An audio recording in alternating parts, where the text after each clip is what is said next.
গ্রেফতারের প্রায় ২০ ঘন্টার মধ্যে চট্টগ্রাম কেন্দ্রীয় কারাগারে এক যুবলীগ নেতার মৃত্যু হয়েছে। আগের দিন সাতকানিয়া থেকে তাকে গ্রেফতার করা হয়।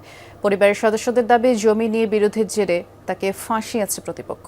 অন্যদিকে হঠাৎ অসুস্থ হয়ে মৃত্যু বলছে কারা কর্তৃপক্ষ। ১২টার দিকে নুরুল আলমকে সাতকানিয়া থানার সামনে থেকে গ্রেফতার করে গোয়েন্দা পুলিশ। বিকালে আদালতে তোলার পর সন্ধ্যায় পাঠানো হয় চট্টগ্রাম কেন্দ্রীয় কারাগারে। সেখানে অসুস্থ হয়ে পড়লে বুধবার সকালে চট্টগ্রাম মেডিকেল কলেজ হাসপাতালে নেয়ার পর চিকিৎসক মৃত ঘোষণা করেন। অক্সিজেন লাগানো ছিল তো, আমি ইমার্জেন্সি, আমার দুজন স্টাফ ছিল।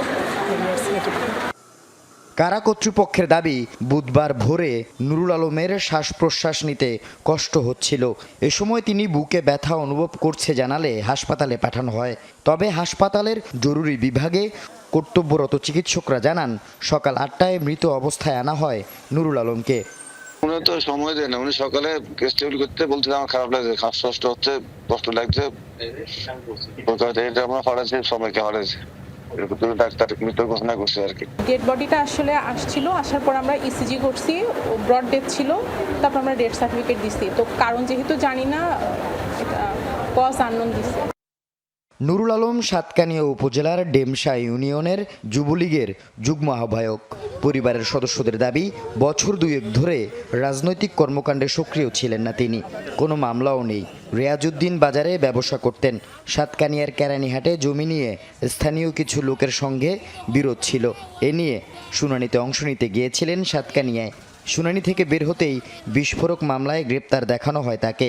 গ্রেপ্তারের ২০ ঘন্টার মধ্যে কারা হেফাজতে, এমন মৃত্যু মেনে নিতে পারছেন না স্বজনরা।